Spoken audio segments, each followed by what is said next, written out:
ದೇವರ ನಾಮಕ್ಕೆ ಸ್ತೋತ್ರವಾಗಲಿ. ಮತ್ತೊಂದು ಆವರ್ತಿ ದೇವರು ಸಂದೇಶವನ್ನು ಕೊಡೋದಕ್ಕೆ ಅವಕಾಶ ಮಾಡಿಕೊಟ್ಟಿದ್ದಾರೆ. ಅದಕ್ಕಾಗಿ ನಾನು ದೇವರಿಗೆ ವಂದನೆಯನ್ನು ಸಲ್ಲಿಸುತ್ತೇನೆ. ನೀವೆಲ್ಲ ಹೇಗಿದ್ದೀರಿ? ಮೆಸೇಜ್ ಮಾಡುವಾಗ ಎಲ್ಲರೂ ಸ್ವಲ್ಪ ಕೇರ್ಫುಲ್ಲಾಗಿ ಕೇಳಿಸ್ಕೊಂಡು ಮಧ್ಯದಲ್ಲಿ ಸ್ವಲ್ಪ ರೆಸ್ಪಾನ್ಸ್ ಮಾಡಿದರೆ ಚೆನ್ನಾಗಿರ್ತದೆ ಅಂತ ನನ್ನ ಅನಿಸಿಕೆ. ಎಲ್ಲಿಯಾದರೂ ಬೈಬಲ್ ಓದೋದಾಗಿತ್ತಾದರೆ ಮತ್ತು ಪ್ರಶ್ನೆಗಳಿಗೆ ಏನಾದರೂ ಕೇಳಿದಾಗ ನಿಮ್ಮ ರೆಸ್ಪಾನ್ಸ್ ಬಂದರೆ ಚೆನ್ನಾಗಿತ್ತು ಅಂತ ನನ್ನ ಅನಿಸಿಕೆ. ಅದಕ್ಕೋಸ್ಕರ ನೀವೆಲ್ಲರೂ ರೆಸ್ಪಾನ್ಸ್ ಮಾಡಿರಿ ಮತ್ತು ದೇವರ ಸನ್ನಿಧಾನದಲ್ಲಿ ನಾವೆಲ್ಲರೂ ದೇವರ ವಾಕ್ಯವನ್ನು ಧ್ಯಾನಿಸೋದಕ್ಕೆ ಹೋಗೋಣ. 2025 ಹೊಸ ವರ್ಷದಲ್ಲಿ ಇದು ಕೊನೆಯ ವಾರವಾಗಿರುವುದರಿಂದ ಹೊಸ ವಿಷಯಗಳ ಬಗ್ಗೆನೇ ನಾವು ಮಾತಾಡಬೇಕು ಅನ್ನುವಂಥ ಯೋಚನೆ ಇರುವುದರಿಂದ, ಯಾಕಂದರೆ ಈಗ 3 ವಾರಗಳು ಹೊಸ ವಿಷಯಗಳ ಬಗ್ಗೆದಾಗೆ ಮಾತಾಡ್ಕೊಂಡು ಬಂದಿದ್ದಾರೆ. ಮತ್ತಿದು ಕೊನೆಯ ವಾರ, ಅದು ಕೂಡ ಹೊಸ ವಿಷಯದ ಬಗ್ಗೆ ಮಾತಾಡಬೇಕು ಎನ್ನುವಂಥ ಒಂದು ಉದ್ದೇಶದಿಂದ ನಾನು ಸಂದೇಶವನ್ನು ಸಿದ್ಧ ಮಾಡಿದ್ದೇನೆ. ಹೊಸ ಎನ್ನುವಂಥ ಶಬ್ದಗಳು ಬೈಬಲ್ನಲ್ಲಿ ನೋಡುವಾಗ ಯೋಹಾನ 13:34 ಹೊಸ ಆಜ್ಞೆ, ಇಬ್ರಿಯ 10:19 ಹೊಸ ದಾರಿ, ಏಷಯ 40:31 ಹೊಸ ಬಲ, ಏಷಯ 43:19 ಹೊಸ ಕಾರ್ಯ, ಏಷಯ 62:2 ಹೊಸ ಹೆಸರು ಮತ್ತು ಪ್ರಕಟಣೆ 3ನೇ ಅಧ್ಯಾಯ 12ನೇ ವಚನ ಬಿ ಭಾಗದಲ್ಲಿ ಕೂಡ ಹೊಸ ಹೆಸರು ಅಂತ ಬಂದಿದೆ. ಅದೇ ರೀತಿಯಾಗಿ ಯೆಹೆಜ್ಕೇಲ 36:26 ಹೊಸ ಮನಸ್ಸು, ಎಫೆಸ 4:23 ನೂತನ ಸ್ವಭಾವ, 2ನೇ ಕೊರಿಂಥೆ 5:17 ನೂತನ ಸೃಷ್ಟಿ, ಪ್ರಕಟಣೆ 21:1 ನೂತನ ಭೂಮ್ಯಾಕಾಶ, ಪ್ರಕಟಣೆ 21:2 ಹೊಸ ಯೆರೂಸಲೇಮು ಮತ್ತು ಪ್ರಕಟಣೆ 5:9 ವಚನದಲ್ಲಿ ಹೊಸ ಹಾಡು, ಏಷಯ 48:6 ಹೊಸ ಸಂಗತಿಗಳು ಎನ್ನುವಂಥ ವಿಷಯಗಳು ನಾನು ತೆಗೆದಿದ್ದೇನೆ. ಇನ್ನೂ ಅನೇಕ ಹೊಸ ಎನ್ನುವಂಥ ಪದದ ಮೇಲೆ ಅನೇಕ ರೆಫರೆನ್ಸ್ಗಳು ಕೂಡ ಇದೆ. ನಾನು ಇಷ್ಟೊಂದು ರೆಫರೆನ್ಸ್ ತೆಗೆದರೂ ಕೂಡ ಇದರಲ್ಲಿ ನಾನು ಆರಿಸಿಕೊಂಡಿರುವಂಥ ಇವತ್ತಿನ ಸಂದೇಶದ ತಲೆಬರಹ ಹೊಸ ಹೆಸರು ಎನ್ನುವಂಥದ್ದು. ಹೊಸ ಹೆಸರು ಎನ್ನುವಾಗ ಪ್ರಕಟಣೆಗಳು 3ನೇ ಅಧ್ಯಾಯ ವಚನ 12 ಯಾರಾದರೂ ಓದಿದರೆ ನನಗೆ ಸಹಾಯ ಆಗ್ತದೆ. ನನಗೋಸ್ಕರ ಓದಬೇಕಾಗಿ ಕೇಳ್ಕೊಳ್ತಾ ಇದ್ದೇನೆ. ಯಾವನು ಜಯ ಹೊಂದುತ್ತಾನೋ ಅವನನ್ನು ನನ್ನ ದೇವರು ಆಲಯದಲ್ಲಿ ಸ್ತಂಭವಾಗಿ ನಿಲ್ಲಿಸುವೆನು. ಅವನು ಇನ್ನು ಮುಂದೆ ಅದರೊಳಗಿಂದ ಹೋಗುವುದೇ ಇಲ್ಲ. ಇದಲ್ಲದೆ ನನ್ನ ದೇವರ ಹೆಸರನ್ನು ನನ್ನ ದೇವರ ಬಳಿಯಿಂದ ಪರಲೋಕದೊಳಗಿಂದ ಇಳಿದು ಬರುವ ಹೊಸ ಯೆರೂಸಲೇಮ್ ಪಟ್ಟಣವೆಂಬ ನನ್ನ ದೇವರ ಪಟ್ಟಣದ ಹೆಸರನ್ನು, ನನ್ನ ಹೊಸ ಹೆಸರನ್ನು ಅವನ ಮೇಲೆ ಬರೆಯುವೆನು. ದೇವರಾತ್ಮನು ಸಭೆಗಳಿಗೆ ಥ್ಯಾಂಕ್ ಯು. ಇದರಲ್ಲಿ 3 ಪಾಯಿಂಟ್ಗಳಿವೆ, 3 ವಿಷಯಗಳಿವೆ. ಒಂದನೇದು ನನ್ನ ದೇವರ ಹೆಸರನ್ನು, ನನ್ನ ದೇವರ ಬಳಿಯಿಂದ ಪರಲೋಕದೊಳಗಿಂದ ಇಳಿದು ಬರುವ ಹೊಸ ಯೆರೂಸಲೇಮ್ ಪಟ್ಟಣವೆಂಬ ನನ್ನ ದೇವರ ಹೊಸ ಪಟ್ಟಣದ ಹೆಸರನ್ನು, ನನ್ನ ಹೊಸ ಹೆಸರನ್ನು ಅಂಥೇಳಿ 3 ಅಂಶಗಳಿವೆ. ಇದರಲ್ಲಿ ಮೊದಲನೇ ಅಂಶ ನನ್ನ ದೇವರ ಹೆಸರು ಎನ್ನುವಂಥದ್ದು ನಾನು ತೆಗೆದುಕೊಂಡಿದ್ದೇನೆ. ಯಾರಿಗಾದರೂ ದೇವರ ಹೆಸರುಗಳು ಹೇಳುವುದಕ್ಕೆ ಇಷ್ಟವುಳ್ಳವರಾಗಿದ್ದರೆ ಎಷ್ಟು ಬರ್ತದೆ ಅಷ್ಟು ಒಂದು ಸ್ವಲ್ಪ ಹೇಳಬಹುದು ಅಂತ ನಾನು ಕೇಳ್ಕೊಳ್ತಾ ಇದ್ದೇನೆ. ನನ್ನ ದೇವರ ಹೆಸರು, ದೇವರ ಹೆಸರುಗಳು ಹೇಳಬೇಕು. ಸೇನಾಧೀಶ್ವರ, ಹಾಂ ಹೇಳ್ರಿ.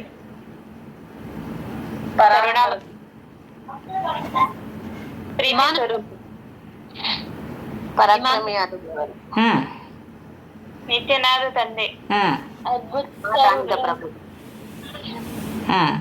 ಸ್ವರೂಪನಾದ ತಂದೆ. Thank you. ಇಲ್ಲಿ ನನ್ನ ದೇವರ ಹೆಸರು ಅಂತ ಹೇಳ್ತಾ ಇರುವಾಗ ಯೆಹೋವ ಈರೆ, ಯೆಹೋವ ಶಾಲೋಮ್, ಯೆಹೋವ ಶಮ್ಮ, ಯೆಹೋವ ನಿಸ್ಸಿ, ಯೆಹೋವ ಚಿದ್ಕೇನು, ಯೆಹೋವ ರಾಫಾ, ಯೆಹೋವ ಶಾಲೋಮ್, ಯೆಹೋವ ಶಮ್ಮ, ಈ ರೀತಿಯಾಗಿ ಬರ್ತಾವಲ್ಲ, ಅದು ಯೆಹೋವನ ಹೆಸರು. ಮತ್ತು ಯೆಹೋವ ಎನ್ನುವಂಥದ್ದು ಕೂಡ ಅದು ಅದರಲ್ಲೇ ಬರುವಂಥದ್ದಾಗಿದೆ. ಯಾವುದು ಅಂತಂದರೆ ವಿಮೋಚನೆ ಕಾಂಡ 6ನೇ ಅಧ್ಯಾಯ 2 ಮತ್ತು 3ನೇ ವಚನದಲ್ಲಿ ಈ ರೀತಿಯಾಗಿ ಹೇಳ್ತಾ ಇದೆ. ಇದಲ್ಲದೆ ದೇವರು ಮೋಶೆಯ ಸಂಗಡ ಮಾತಾಡಿ ಇಂತೆಂದನು, ನಾನು ಯೆಹೋವನು, ಅಬ್ರಹಾಮ, ಇಸಾಕ, ಯಾಕೋಬರಿಗೆ ನಾನು ಸರ್ವಶಕ್ತ ದೇವರೆಂಬ ಹೆಸರುಳ್ಳವನಾಗಿ ಕಾಣಿಸಿಕೊಂಡೆನೇ ಹೊರತು ಯೆಹೋವನು ಎಂಬ ಹೆಸರಿನಿಂದ ಅವರಿಗೆ ಗೋಚರವಾಗಲಿಲ್ಲ ಅಂತ. ಯೆಹೋವ ಎನ್ನುವಂಥ ಹೆಸರು ಅಬ್ರಹಾಮನು ಮೊದಲನೇದಾಗಿ ಆದಿ ಕಾಂಡ 4ನೇ ಅಧ್ಯಾಯ 26ನೇ ವಚನದಲ್ಲಿ ಯೆಹೋವ ಎನ್ನುವಂಥ ಹೆಸರು ಹೇಳಿ ಆರಾಧನೆ ಮಾಡಿದನು ಅಂಥೇಳಿ ನಾವು ನೋಡ್ತೇವೆ. ಇಲ್ಲಿ ಎಕ್ಸೋಡಸ್ 6:2 and 3ನಲ್ಲಿ ಏನು ಹೇಳ್ತಾ ಇದೆ ಅಂತಂದರೆ, ನಾನು ಅಬ್ರಹಾಮನಿಗೂ ಕಾಣಿಸಿಕೊಂಡಿದ್ದೇನೆ, ಇಸಾಕನಿಗೂ ಕಾಣಿಸಿಕೊಂಡಿದ್ದೇನೆ, ಯಾಕೋಬನಿಗೂ ಕಾಣಿಸಿಕೊಂಡಿದ್ದೇನೆ, ಆದರೆ ನಾನು ಯೆಹೋವ ಎನ್ನುವಂಥ ಹೆಸರಿನಿಂದ ನಾನು ಕಾಣಿಸಿಕೊಂಡಿಲ್ಲ. ಯಾವ ಹೆಸರಿನಿಂದ ಕಾಣಿಸಿಕೊಂಡಿದ್ದೇನೆ ಅಂತ ಹೇಳ್ತಾ ಇದ್ದೇನೆ ದೇವರಂದರೆ, ಸರ್ವಶಕ್ತನಾದ ದೇವರು ಎನ್ನುವಂಥ ಹೆಸರಿನಿಂದ ನಾನು ಕಾಣಿಸಿಕೊಂಡಿದ್ದೇನೆ ಅಂತ ಹೇಳ್ತಾ ಇದ್ದೇನೆ. ನೋಡ್ರಿ, ಬರೀ ಯೆಹೋವ ಅಲ್ಲ, ಸರ್ವಶಕ್ತನಾದ ದೇವರು ಅಂತಂದರೆ, ಸರ್ವಶಕ್ತನಾದ ಅಂದರೆ ಎಲ್ಲ ನನ್ನ ಕೈಯಿಂದ ಸಾಧ್ಯ, ಎಲ್ಲ ನಾನು ಮಾಡಲಿಕ್ಕೆ ಸಾಧ್ಯ ಎನ್ನುವಂಥದ್ದು ಅಬ್ರಹಾಮನಿಗೆ ಕಾಣಿಸಿಕೊಂಡಾಗ ಇದೇ ಮಾತು ಹೇಳಿದ್ದಾನೆ. ಮತ್ತು ಇಸಾಕನಿಗೆ ಕಾಣಿಸ್ಕೊಂಡಾಗ ಅದೇ ಮಾತು ಹೇಳಿದ್ದಾರೆ, ಮತ್ತು ಯಾಕೋಬನಿಗೆ ಕಾಣಿಸ್ಕೊಂಡಾಗ ಕೂಡ ಇದೇ ಮಾತು ಹೇಳಿದ್ದಾರೆ. ಏನಂತ? ನಾನು ಸರ್ವಶಕ್ತನಾದ ದೇವರು ಎನ್ನುವಂಥದ್ರ ಮೂಲಕವಾಗಿ ಅವರಿಗೆ ಯೆಹೋವ ದೇವರು ಪ್ರಕಟಿಸಿಕೊಂಡಿದ್ದಾರೆ. ಯೆಹೋವ ದೇವರೆಂಬ ಸರ್ವಶಕ್ತನಾದ ದೇವರು ಎನ್ನುವಂಥ ಹೆಸರಿನಿಂದ ಅವರಿಗೆ ಪ್ರಕಟಿಸಿಕೊಂಡಿದ್ದಾರೆ ಎನ್ನುವಂಥದ್ದು. ಇಂಗ್ಲೀಷ್ನಲ್ಲಿ ಈ ರೀತಿಯಾಗಿ ಹೇಳ್ತದೆ, and God spake unto Moses and said unto him, I am the Lord. Lord ಅಂದರೆ ಯೆಹೋವ. I am the Lord and I appeared unto Abraham, unto Isaac and unto Jacob by the name of God Almighty ಅಂತ ಹೇಳ್ತಾ ಇದೆ ನೋಡ್ರಿ. God Almighty, but by my name Jehovah was not known to them. ಅವರಿಗೆ ನಾನು ಈ ರೀತಿಯಾಗಿ Jehovah ಅಂತ ನಾನು ಕಾಣಿಸಿಕೊಳ್ಳಿಲ್ಲ, ಗಾಡ್ ಆಲ್ಮೈಟಿ ಅಂಥೇಳಿ ನಾನು ಅವ್ರನ್ನ ಕಾಣಿಸಿಕೊಂಡಿದ್ದೇನೆ, ಅವ್ರಿಗೆ ಪ್ರತ್ಯಕ್ಷ ಆಗಿದ್ದೇನೆ, ಅವ್ರ ಜೊತೆ ಮಾತಾಡಿದ್ದೇನೆ. ಗಾಡ್ ಆಲ್ಮೈಟಿ ಅನ್ನುವಂಥದ್ದು ದೇವರ ಹೆಸರಾಗಿದೆ. ಮತ್ತು ಎರಡನೇದಾಗಿ ನಾವು ನೋಡುವಾಗ ಪ್ರಕಟಣೆಗಳು 3ನೇ ಅಧ್ಯಾಯ 12ನೇ ವಚನದ ಮಧ್ಯಭಾಗದಲ್ಲಿ ಬರ್ತದೆ, ನನ್ನ ದೇವರ ಬಳಿಯಿಂದ ಪರಲೋಕದೊಳಗಿಂದ ಇಳಿದು ಬರುವ ಹೊಸ ಯೆರೂಸಲೇಮ್ ಪಟ್ಟಣವೆಂಬ ನನ್ನ ದೇವರ ಪಟ್ಟಣದ ಹೆಸರನ್ನು ಅಂತ ಹೇಳ್ತಾ ಇದೆ. ಅಂದರೆ ಹೊಸ ಯೆರೂಸಲೇಮ್, 2ನೇ ಪಾಯಿಂಟು ಹೊಸ ಯೆರೂಸಲೇಮ್ ಹೆಸರು. ಇದು ಹೊಸ ಯೆರೂಸಲೇಮ್ ಎಲ್ಲಿದೆ ಅಂತ, ಹಳೆ ಯೆರೂಸಲೇಮ್ ಯಾವುದು? ಈಗಿರುವಂಥ ಯೇಸು ಸ್ವಾಮಿ ಹುಟ್ಟಿರುವಂಥದ್ದು ಬೆತ್ಲೆಹೇಮ್ನಲ್ಲಿ ಅಲ್ಲ, ಯೆರೂಸಲೇಮ್ನಲ್ಲಿ ಬೆತ್ಲೆಹೇಮ್ ಇದೆ, ಅಲ್ಲಿ ಇರುವಂಥದ್ದು. ಈಗ ಜೆರೂಸಲೇಮ್ ವಾರ್ ನಡೆದಿದೆಯಲ್ಲ, ಅದು ಯೆರೂಸಲೇಮ್, ಹಳೆ ಯೆರೂಸಲೇಮ್. ಹೊಸ ಯೆರೂಸಲೇಮ್ ಅಂದ್ರೆ ಅದು ಎಲ್ಲಿದೆ? ಅಲ್ಲಿ ಏನು ಹೇಳ್ತಾ ಇದೆ? ನನ್ನ ದೇವರ ಬಳಿಯಿಂದ ಪರಲೋಕದೊಳಗಿಂದ ಇಳಿದು ಬರುವ ಹೊಸ ಯೆರೂಸಲೇಮ್ ಪಟ್ಟಣವೆಂಬ ನನ್ನ ದೇವರ ಪಟ್ಟಣದ ಹೆಸರು ಅಂತ ಹೇಳ್ತಾ ಇದೆ. ಈ ಪಟ್ಟಣ ಪರಲೋಕದಲ್ಲಿದೆ, ಹೊಸ ಯೆರೂಸಲೇಮು ಪರಲೋಕದಲ್ಲಿದೆ. ಅಂದರೆ ಯೇಸುಸ್ವಾಮಿ ತನ್ನ ಮೊದಲಗಿತ್ತಿಯನ್ನು ಕರೆದುಕೊಂಡು ಹೋಗುವುದಕ್ಕೋಸ್ಕರ ಅಥವಾ ಸಭೆಯನ್ನು ಕರೆದುಕೊಂಡು ಹೋಗುವುದಕ್ಕೋಸ್ಕರ ರಹಸ್ಯ ಬರೋಣದಲ್ಲಿ ಅಲ್ಲಿ ರಹಸ್ಯ ಬರೋಣದಲ್ಲಿ ಬಂದು ರ್ಯಾಪ್ಚರ್ ಆಯ್ತಲ್ಲಿ, ಅಂದರೆ ಎಲ್ಲರನ್ನ ಯೇಸುಸ್ವಾಮಿಗೆ ನಂಬಿ ಮರಣಿಸಿದವರನ್ನು ಮತ್ತು ಯೇಸುಸ್ವಾಮಿಗೆ ನಂಬಿ ಜೀವಂತ ಇರುವವರನ್ನು ಆ ಮಧ್ಯಾಕಾಶದಲ್ಲಿ ಮೋಡಗಳೊಂದಿಗೆ ನಮ್ಮನ್ನು ಗಾಳಿಯಲ್ಲಿ ಹೊಸ ಯೆರೂಸಲೇಮಿಗೆ ತೆಗೆದುಕೊಂಡು ಹೋಗಿರುವಂಥದ್ದು ಪರಲೋಕದಲ್ಲಿದೆ. ಅದು ರ್ಯಾಪ್ಚರ್ ಆಗುವಂಥ ಸಂದರ್ಭದಲ್ಲಿ ಆಗುವಂಥದ್ದಿದು. ಇದು ಯೇಸು ಸ್ವಾಮಿ ರಹಸ್ಯ ಬರೋಣಕ್ಕಾಗಿ ನಾವೆಲ್ಲರೂ ಎದುರು ನೋಡ್ತಾ ಇದ್ದೇವೆ. ಯೇಸು ಸ್ವಾಮಿ ಮೊದಲಿಂಗನಾಗಿ ಮೊದಲಗಿತ್ತಿಯನ್ನು ತೆಗೆದುಕೊಂಡು ಹೋಗಿ ಪರಲೋಕದಲ್ಲಿ ಹೊಸ ಯೆರೂಸಲೇಮಿನಲ್ಲಿಟ್ಟು, ಹೊಸ ಯೆರೂಸಲೇಮು ಪರಲೋಕದಿಂದ ಭೂಲೋಕಕ್ಕೆ ಇಳಿದು ಬರುವಂಥದ್ದಾಗಿದೆ ಒಂದು ದಿವಸ.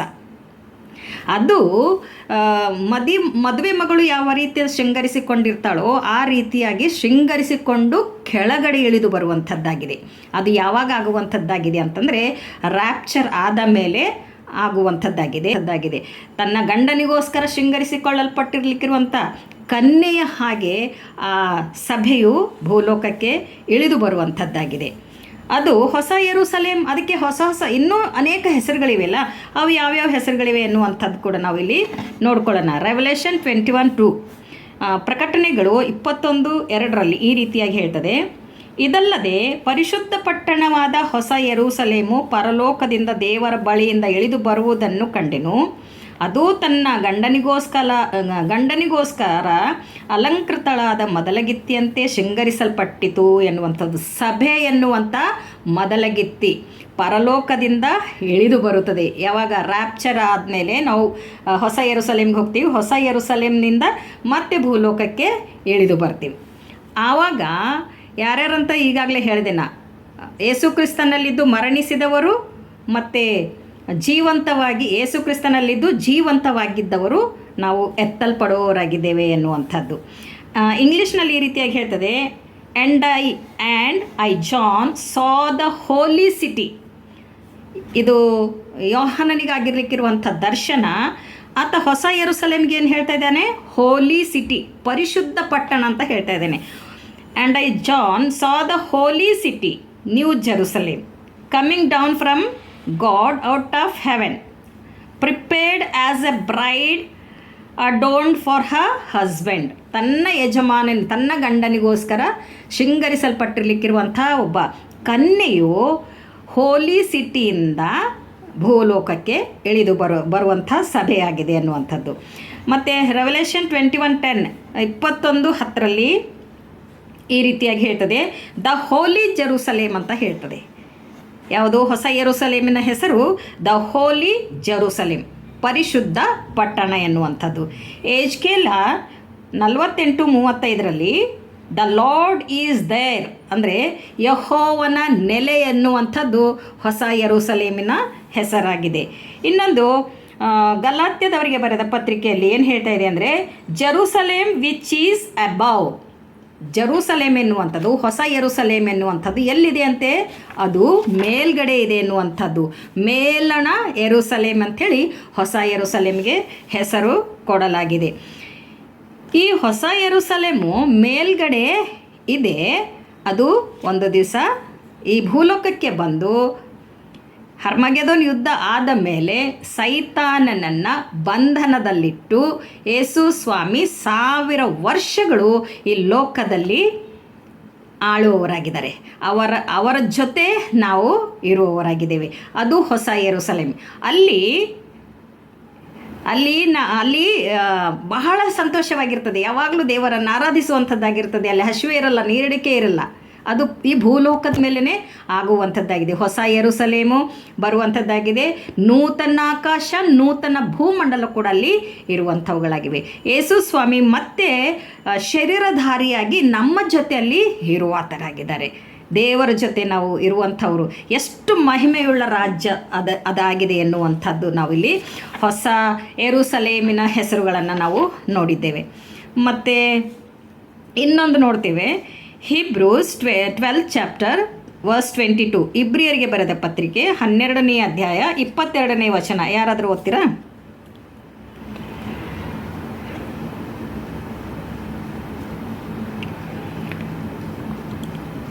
ಇಬ್ರಿಯರಿಗೆ ಬರೆದ ಪತ್ರಿಕೆ 12ನೇ ಅಧ್ಯಾಯ ವಚನ 22.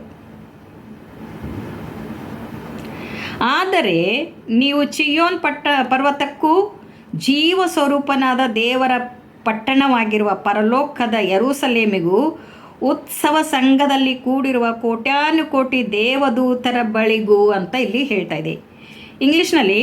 But ye are come unto Mount Zion and unto the city of the living God, the heavenly Jerusalem, and to on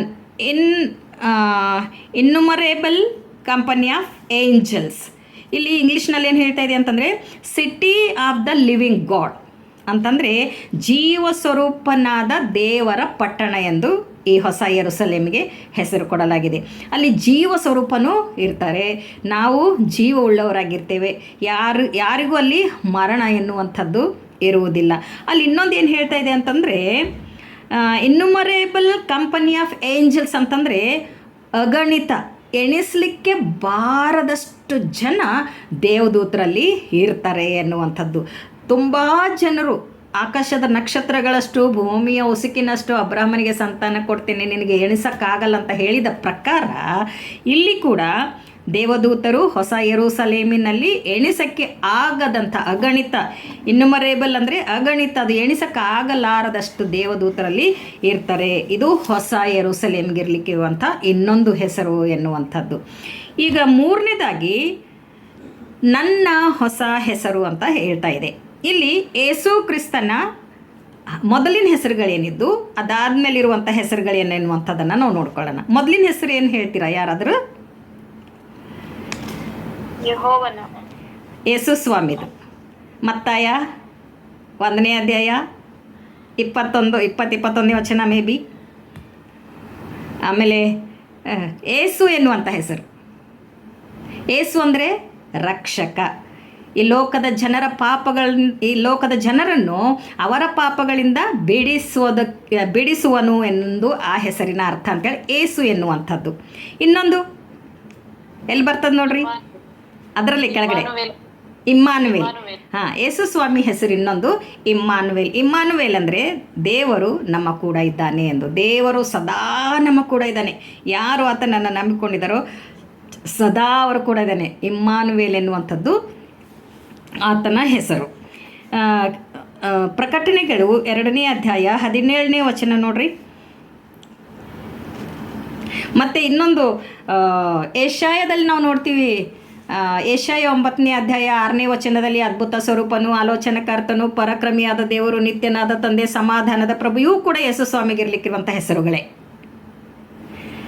ಇದಾದಮೇಲೆ ಇವು ಮೊದಲಿನ ಹೆಸರು ಅದು. ಆದರೆ ಈಗ ಹೊಸ ಹೆಸರು ಇಲ್ಲಿ ಏನು ಕೊಟ್ಟಿದ್ದಾರೆ, ಪ್ರಕಟಣೆ 3ನೇ ಅಧ್ಯಾಯ 12ನೇ ವಚನದಲ್ಲಿ ಕೊನೆ ಭಾಗದಲ್ಲಿ ನೋಡ್ರಿ, ನನ್ನ ಹೊಸ ಹೆಸರನ್ನು ಅಂತ ಹೇಳ್ತಾ ಇದೆ. ನನ್ನ ಹೊಸ ಹೆಸರನ್ನು ಅಂದರೆ ಯೇಸು ಸ್ವಾಮಿಯ ಹೊಸ ಹೆಸರನ್ನು ಅಂತ ಅರ್ಥ.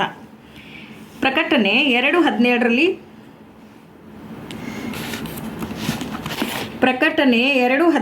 ಈ ರೀತಿಯಾಗಿ ಬರೆದಿದೆ ಕೊನೆ ಭಾಗದಲ್ಲಿ, ಇದಲ್ಲದೆ ಅವನಿಗೆ ಬಿಳಿ ಕಲ್ಲನ್ನು, ಆ ಕಲ್ಲಿನ ಮೇಲೆ ಕೆತ್ತಿದ ಹೊಸ ಹೆಸರನ್ನು ಕೊಡುವೆನು ಅಂತ ಹೇಳ್ತಾ ಇದೆ. ಹೊಸ ಹೆಸರು ಯೇಸು ಸ್ವಾಮಿಗೆ ಕೊಡಲ್ಪಡ್ತದೆ. ಬಿಳಿ ಕಲ್ಲು ಯೇಸು ಸ್ವಾಮಿಗೆ ಹೋಲಿಕೆಯಾಗಿದೆ ಮತ್ತು ಆತನ ಮೇಲೆ ಹೊಸ ಹೆಸರು ಬರೆಯಲ್ಪಟ್ಟಿರುತ್ತದೆ ಎನ್ನುವಂಥದ್ದು.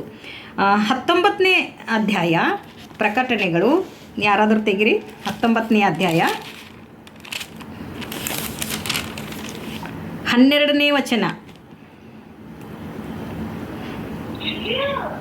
ಆತನ ಕಣ್ಣುಗಳು ಬೆಂಕಿಯ ಉರಿಯಂತಿವೆ, ಆತನ ತಲೆಯ ಮೇಲೆ ಅನೇಕ ಮಕುಟಗಳುಂಟು, ಆತನಿಗೆ ಒಂದು ಹೆಸರು ಬರೆದು ಕೊಟ್ಟಿದೆ, ಅದು ಆತನಿಗೆ ಹೊರತು ಮತ್ತಾರಿಗೂ ತಿಳಿಯದು.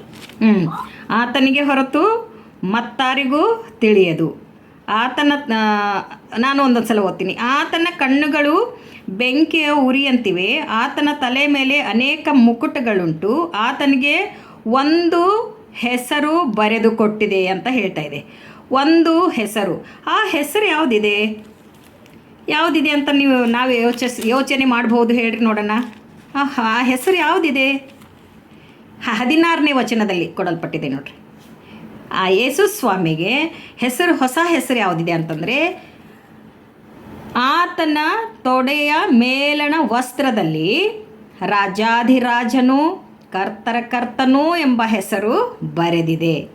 ಯೇಸು ಸ್ವಾಮಿಯ ತೊಡೆಯ ಮೇಲಣ ಭಾಗದಲ್ಲಿ, ಅಂದರೆ ಬೆಲ್ಟ್ ಇರ್ತದಲ್ಲ ಆ ಸ್ಥಳದಲ್ಲಿ ರಾಜಾಧಿರಾಜನು ಕರ್ತರ ಕರ್ತನು ಎನ್ನುವಂಥ ಯೇಸು ಸ್ವಾಮಿಗೆ ಹೊಸ ಹೆಸರು ಇಲ್ಲಿ ಕೊಡಲಾಗಿದೆ. ಈ ಯೇಸು ಸ್ವಾಮಿಗೆ ಹೊಸ ಹೆಸರು ಕೊಟ್ಟಿರುವಂಥದ್ದು ಅದ್ಭುತವಾಗಿದೆ. ಮತ್ತು ಇನ್ನೂ ಹಿಂದೆ ಹೋಗುವಾಗ 19ನೇ ಅಧ್ಯಾಯ 11ನೇ ವಚನದಲ್ಲಿ ನಾವು ನೋಡುವಾಗ ಮಧ್ಯದಲ್ಲಿ ಬಿ ಭಾಗದಲ್ಲಿ ನಂಬಿಗಸ್ತನು ಸತ್ಯವಂತನು ಎಂದು ಆತನ ಹೆಸರುಗಳು, ಯೇಸು ಸ್ವಾಮಿ ಹೆಸರುಗಳು ನಂಬಿಗಸ್ತನು, ಸತ್ಯವಂತನು, ರಾಜಾಧಿರಾಜನು, ಕರ್ತರ ಕರ್ತನು ಎನ್ನುವಂಥ ಹೆಸರು ಹೊಸ ಹೊಸ ಹೊಸ ಹೊಸ ಹೆಸರುಗಳು ಆತನಿಗೆ ಕೊಡಲ್ಪಟ್ಟಿವೆ. ಈ ಮೂರು ವಿಧದ ಹೆಸರುಗಳು ಯಾರಿಗೆ ಕೊಡಲ್ಪಡ್ತವೆ?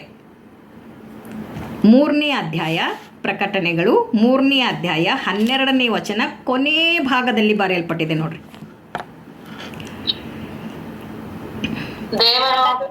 ಅದಕ್ಕಿಂತ ಪರಲೋಕದಲ್ಲಿ ಇಳಿದು ಬರುವ ಹೊಸ ಯೆರೂಸಲೇಮ್ ಪಟ್ಟಣವೆಂಬ ನನ್ನ ದೇವರ ಪಟ್ಟಣದ ಹೆಸರನ್ನು, ನನ್ನ ಹೊಸ ಹೆಸರನ್ನು ಅವನ ಮೇಲೆ ಬರೆಯುವೆನು. ನನ್ನ ಹೊಸ ಹೆಸರಂದ್ರೆ ಯೇಸು ಸ್ವಾಮಿ ಹೆಸರಾಯಿತು. ಅವನ ಮೇಲೆ ಬರೆಯುವನು. ಅವನು ಅಂದರೆ ಯಾರು? ಅವನು ಅಂದರೆ ಯಾರ ಮೇಲೆ ಬರೀತಾರೆ, ಯಾವ್ಯಾವ ಹೆಸರು ಬರೀತಾರೆ, ಯಾಕೆ ಬರೀತಾರೆ ಎನ್ನುವಂಥದ್ದನ್ನು ನಾವು ನೋಡುವಾಗ ಯಾರು ಜಯ ಹೊಂದುತ್ತಾರೆ ಅವ್ರ ಮೇಲೆ ನನ್ನ ದೇವರ ಹೆಸರುಗಳು ಮತ್ತು ಹೊಸ ಯೆರೂಸಲೇಮಿನ ಹೆಸರುಗಳು ಮತ್ತು ನನ್ನ ಯೇಸು ಸ್ವಾಮಿಯ ಹೊಸ ಹೆಸರುಗಳು ಯಾರ ಮೇಲೆ ಬರೆಯಲ್ಪಡ್ತಾವಂತ್ರಿ? ಅವನ ಅಂತಂದರೆ ಜಯ ಹೊಂದುವವರ ಮೇಲೆ ಈ ಹೆಸರುಗಳು ಬರೆಯಲ್ಪಡುತ್ತವೆ ಅಂಥೇಳಿ ಪ್ರಕಟಣೆಗಳು 2ನೇ ಅಧ್ಯಾಯ 7ನೇ ವಚನದಲ್ಲಿ ನೋಡ್ರಿ. ಪ್ರಕಟಣೆಗಳು 2ನೇ ಅಧ್ಯಾಯ 7ನೇ ವಚನ. ದೇವರಾತ್ಮನು ಸಭೆಗಳಿಗೆ ಹೇಳುವುದನ್ನು ಕಿವಿಯುಳ್ಳವನು ಕೇಳಲಿ.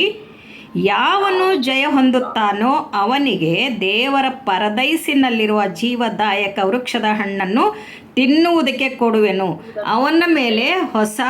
ಅವನ ಮೇಲೆ ಹೆಸರುಗಳು ಬರೆಯುವೆನು ಅಂತ ಇಲ್ಲಿ 3ನೇ ಅಧ್ಯಾಯ 12ನೇ ವಚನ ಬಿ ಭಾಗದಲ್ಲಿ ನೋಡಿದೆವಲ್ಲ.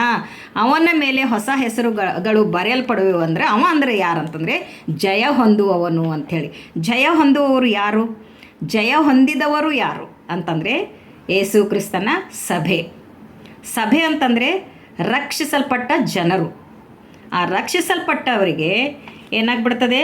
ಹೊಸ ಹೆಸರುಗಳು, ಯೆಹೋವ ದೇವರ ಹೆಸರುಗಳು ಮತ್ತು ಹೊಸ ಯೆರೂಸಲೇಮ್, ಅದು ಪರಲೋಕದಿಂದ ಇಳಿದು ಬರುವಂತಹ ಹೊಸ ಯೆರೂಸಲೇಮಿನ ಹೆಸರುಗಳು ಮತ್ತು ಯೇಸು ಕ್ರಿಸ್ತನ ಹೊಸ ಹೆಸರುಗಳು ಆ ಜಯ ಹೊಂದಿದವರ ಮೇಲೆ ಬರೆಯಲ್ಪಡುತ್ತವೆ ಎನ್ನುವಂಥದ್ದು ನಾವು ನೋಡಿದ್ದೀವಿ. ಅದಲ್ಲದೆ ಕೆಳಗಡೆ ಏನಾಗ್ತದೆ?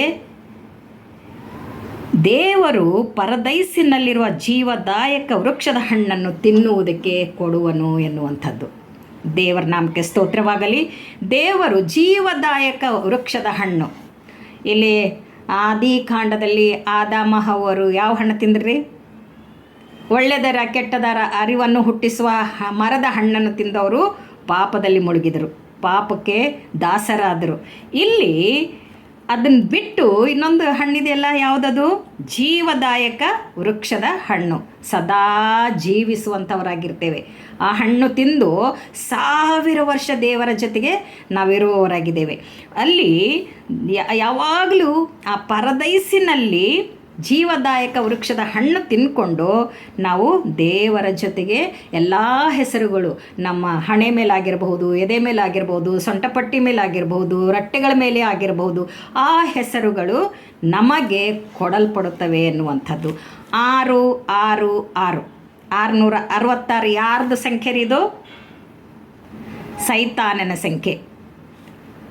ಈ ಸೈತಾನನ ಸಂಖ್ಯೆ, ಅಂತ್ಯಕ್ರಿಸ್ತನ ಸಂಖ್ಯೆ, ಆಂಟಿಕ್ರೈಸ್ಟ್ ನಂಬರ್ ಈಸ್ 666. ಆ ಸಂಖ್ಯೆ ಯಾರ ಹಣೆ ಮೇಲೆ ಬರೆದಿರ್ತದೋ ಅವರೆಲ್ಲರೂ ನರಕಕ್ಕೆ ದಬ್ಬಲ್ಪಡ್ತಾರೆ. ಯಾರ ದೇಹದ ಮೇಲೆ, ಹಣೆ ಮೇಲಾಗಲಿ, ಎದೆ ಮೇಲಾಗಲಿ, ಸೊಂಟದ ಮೇಲಾಗಲಿ, ಕೈಗಳ ರಟ್ಟೆಗಳ ಮೇಲಾಗಲಿ ಯಾರ ಹೆಸರುಗಳು, ದೇವರ ಹೆಸರುಗಳು ಮತ್ತು ಯೆರೂಸಲೇಮಿನ ಹೆಸರುಗಳು ಮತ್ತು ಯೇಸು ಕ್ರಿಸ್ತನ ಹೆಸರುಗಳು ಬರೆಯಲ್ಪಟ್ಟಿರ್ತಾವೆ, ಅವರು ಹೊಸ ಯೆರೂಸಲೇಮಿಗೆ ಸಂಬಂಧಪಟ್ಟವರು ಎಂದು ಹೇಳುತ್ತಾ ನಾವು ಯಾವ ಹೆಸರು, ಯಾವ ನಂಬರನ್ನು ನಮ್ಮ ಹಣೆಯ ಮೇಲೆ, ಕೈ ಮೇಲೆ, ಎದೆ ಮೇಲೆ, ದೇಹದ ಮೇಲೆ ಹಾಕಿಕೊಳ್ಳುವುದಕ್ಕೆ ಸಿದ್ಧರಿದ್ದೇವೆ. ನಾವು ಹಚ್ಚೆ ಹಾಕ್ಸ್ಕೊಳ್ತೀವ, ಅಥವಾ 666 ಹಾಕ್ಸ್ಕೊಳ್ತೀವ, ಅಥವಾ ನನ್ನ ದೇವರಾದ ಸರ್ವಶಕ್ತನಾದ ಯೆಹೋವ ದೇವರ ಹೆಸರುಗಳನ್ನು ಹಾಕ್ಸ್ಕೊಳ್ತೀವ, ಅಥವಾ ಹೊಸ ಯೆರೂಸಲೇಮಿನ ಹೆಸರುಗಳು ನನ್ನ ಮೇಲೆ ಹಾಕ್ಸ್ಕೊಳ್ತೀವ, ಅಥವಾ ಯೇಸು ಸ್ವಾಮಿಯ ಹೊಸ ಹೆಸರುಗಳು ನಾವು ನಮ್ಮ ದೇಹದ ಮೇಲೆ ಹಾಕಿಸ್ಕೊಳ್ಳೋದಕ್ಕೆ ಸಿದ್ಧರಿದ್ದೇವೆ ಎನ್ನುವಂಥದ್ದನ್ನು ನಮ್ಮನ್ನು ನಾವು ಪರೀಕ್ಷಿಸ್ಕೊಳ್ಬೇಕು. ಪ್ರಿಯರಾದ ದೇವಜನರೇ, ನಾವು 666 ಹಾಕಿಸ್ಕೊಂಡ್ರೆ ನರಕಕ್ಕೆ ಹೋಗ್ತೇವೆ. ಹಚ್ಚೆ ಹಾಕಿಸ್ಕೊಳ್ಳೋದು ಕೂಡ ತಪ್ಪಾಗಿದೆ. ಯಾಕೆಂದರೆ ನಮ್ಮ ದೇಹ, ನಮ್ಮ ಪ್ರಾಣ, ನಮ್ಮ ಆತ್ಮ ಪರಿಶುದ್ಧಾತ್ಮನ ಮುದ್ರೆಯಿಂದ ಮುದ್ರಿಸಲ್ಪಟ್ಟಿರುವುದರಿಂದ ನಾವು ಯಾವ ಹಚ್ಚೆ ಹಾಕಿಸ್ಕೋಬಾರ್ದು, ಹಣೆ ಮೇಲೆ ಏನೂ ಹಚ್ಕೋಬಾರ್ದು. ಯಾವಾಗಲೂ ಹಣೆ ಮೇಲೆ ನಮ್ಮ ದೇವರ ವಾಕ್ಯಗಳನ್ನು ಬರೆದುಕೊಳ್ಬೇಕು. ಹೃದಯದ ಹಲಿಗೆ ಮೇಲೆ ದೇವರ ವಾಕ್ಯಗಳನ್ನು ಬರೆದುಕೊಳ್ಬೇಕು. ಕೈಗಳಿಗೆ ಉಂಗುರವಾಗಿ ದೇವರ ವಾಕ್ಯಗಳನ್ನು ಇಟ್ಕೊಳ್ಬೇಕು ಎನ್ನುವಂಥದ್ದು ದೇವರ ವಾಕ್ಯ ಹೇಳ್ತದೆ. ಆದ್ದರಿಂದ ನಾವು ಯಾವ ಒಂದು ಹೊಲಸು ಕೆಲಸಗಳನ್ನು ಮಾಡದ ಹಾಗೆ ನಾವು ದೇವರ ಹೆಸರು, ಯೆರೂಸಲೇಮಿನ ಹೆಸರು, ಯೇಸು ಕ್ರಿಸ್ತನ ಹೆಸರನ್ನು ನಮ್ಮ ಎದೆಯ ಮೇಲೆ ಮತ್ತು ಸೊಂಟಪಟ್ಟಿಯ ಮೇಲೆ ನಾವು ಬರೆಸಿಕೊಳ್ಳುವವರಾಗಿರೋಣ ಎಂದು ಹೇಳುತ್ತಾ, ದೇವರು ಅವಕಾಶ ಮಾಡಿಕೊಟ್ಟಿರ್ಲಿಕ್ಕಿರುವಂಥ ನಿಮ್ಮೆಲ್ಲರಿಗೆ ನಾನು ವಂದನೆಯನ್ನು ಸಲ್ಲಿಸ್ತಾ, ಯೇಸು ಕ್ರಿಸ್ತನ ನಾಮದಲ್ಲಿ ಪ್ರೈಸ್ ದ ಲಾರ್ಡ್. ಎಲ್ಲರಿಗೂ ಥ್ಯಾಂಕ್ ಯು ಸೋ ಮಚ್.